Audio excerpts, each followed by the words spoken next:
Hello to the vinyl community. All right, I got this Rob Zombie record yesterday, and it was warped. I could tell right when I pulled it out of the package, and I was worried. I was going through the stack of Rob Zombie albums, and it seemed like they were binded so tight in the wrap that it looked like the corners were kind of curved in on all of them a little bit. So I was like, oh, that's... So I tried to pick the one least bent. That one ended up being warped a little bit. But my local record shop's so rad. Shout out to Piranha Records. I went in there. I was like, hey man, it's warped a little bit. It's cool if I exchange it. He's like, not even a problem. And so I went. They had like three left, and out of the three, this one seemed again. I went through the same scenario, making sure I would pick the one the less bent, and this one's fine. And I did though listen to the one that was warped last night a little bit. It played fine all the way through. So and of course when you put it on the side that wasn't warped, um, you I it was like lifted up in the center. So it's like, oh man, so if I didn't have the weight on top, I mean, it's not a flat record. So, anyways, so got a better copy. It's flat, perfect. Um, the edges on this one, here it is again. Nice flat one. Oh yeah. Again, here's the color. Edges on this one, I'm going like 6.3. Not the greatest. Anyways, that's my weird pet peeve. But really great album. Now, this is a must get. Definitely a must get for the VC. Did a great job of taking electronic music, but even like doing like it's got some DJ scratch, almost like Beastie Boys type of electronic stuff, and then it gets super heavy, which Zach Wild screams. John Five is ripping on guitar. A little backstory on Rob Zombie. He played in a small club called the Catalyst in Santa Cruz. The night before Halloween, years ago. It's like 2004, 2005. Well, they were promoting the show because this is when Ozzy Osbourne swooped his drummer. I'm trying to forget the guy's name right now, top of my head. So they were going to be using. They had been rehearsing, I guess, with Slipknot's drum player at this time, Joey Jorgensen. So they were promoting the show as Rob Zombie with Slipknot's drummer playing for first time live, right? So we were like, oh, we got to see this. We bought tickets, everybody, and it's a small venue, really small venue.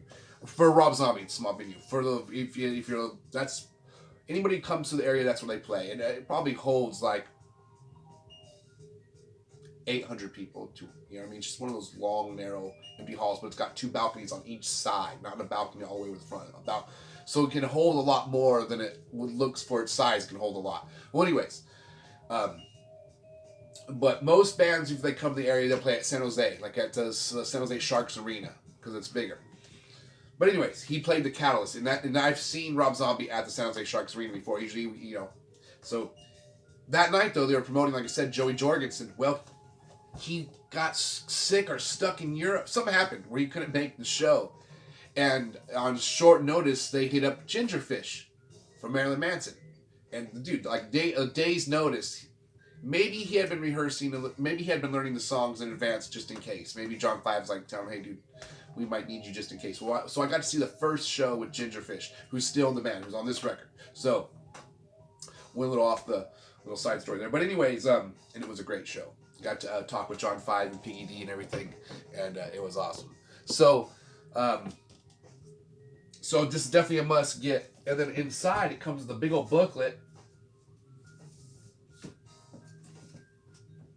Check this out.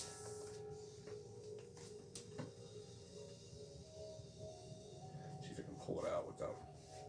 All right. This like 48-page booklet of all kinds of the lyrics, and then really neat artwork. Trippy. Check out this picture. This picture. Careful here. What? But then it's even got like artwork. I think that was by him when he was a kid. All right. Look at this. Look at this cool picture. So, all right, I'm almost going to drop on the back. So, this big old booklet. It has an app where on your phone where it can make the picture move. Possibly all these pictures also, I don't know. But I'm going to download the app now just so I can do that. But the fact that this record comes with all this, it's $25. It's really cheap. It's not overpriced. But if you're going to get one in person, if you're ordering one, it's a gamble. If you're going to get one in person, try to go through the bundle and look for the one that's at least bent from the shrink wrap. That's my only advice. But if it's a little warped, hey, and it still plays, it's fine. I told the guy at the record store, I said, if this one, I'm going to be laughing. If this one skips, I won't be laughing, but if I have a little, it's flat, but then, a song skips or something like that. I go, great. I told him I won't be exchanging again, but he's like, sure you won't. But the cool thing is the record store so rad. But I listened to it so far, and it's so far what I've heard, it's sounding great, so I got a really good copy. Anyways, here,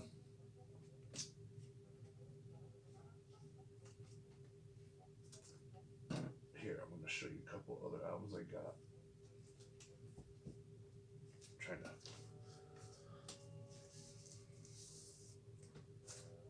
put this, I'd taken the record out so I could show you the book. Putting it back in. I don't think you need to know all that, but hey, it's the low budget vinyl channel. That song we had a big budget to make that song. All right, this album, Raja, Lee Morgan. Yes, if you're thinking about not getting it just because he had the same haircut from NSYNC before NSYNC, you should still get it. This album kicks ass. Totally different than Sidewinder. It's one that's everybody has it. I have the reissue. I don't have an original. Great album, by the way. Sidewinder kills. This is, he moved on from Sidewinder, or is this before Sidewinder? I have no idea, but get it. The first side has 2 songs: A Pilgrim's Funny Farm, the Raja, and the next side has 4 songs. It's got Lee Morgan on trumpet, Hank Mobley on tenor saxophone, Cedar Walton on piano, Paul Chambers on bass, and Billy Higgins on drums. And And if I already talked about it, I'm sorry about that. I just wanted to say I listened to it in detail, and wow, blown away. Really good.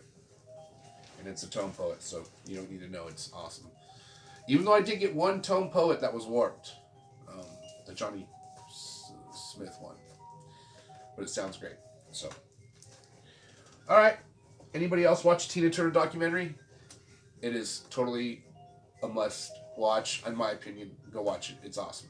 When I was a kid, come on. If you were a kid of the 80s, Tina Turner was boss. All right? She still is.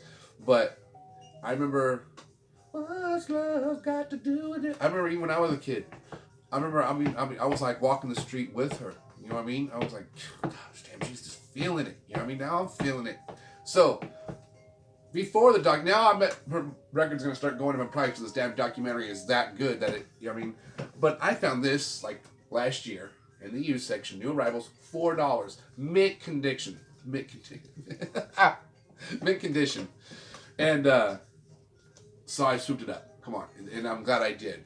Because, sorry, some of my friends can blow me up right now. I'm going to have to call back after this. Anyways, I listened to it, and it is a great album still. It's been a minute since I've heard it.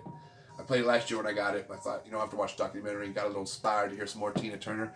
And don't laugh at me, I had no idea that she wrote I Can't Stand the Rain. I don't know if she wrote it, but it's on this album. I really thought Missy Elliott was the first one to do that. So, sorry, Tina, for the disrespect on that one. But, great album. Definitely a must-have in the collection. Just a must-listen. If you don't have it, listen. You'll hear why that album, the 80s are so like trumpets are so back strong now. Oh man, this is cracking me up. My phone trying to hit me over FaceTime now. So anyways, and yes. And then I got this, which I haven't opened, but I listened to this, so I'm super stoked to bust this out. Well, anyways, mainly wanted to talk about the Rob Zombie. Got a better version. Definitely a must-have for the VC. maybe give it a little stream, give it a little listen first, but I'm pretty sure you're gonna like it. And it was also produced by the guy who did the soundtrack of 3 from Hell. So, a little bonus. Anyways, laters VC, have a great day, and play lots of vinyl.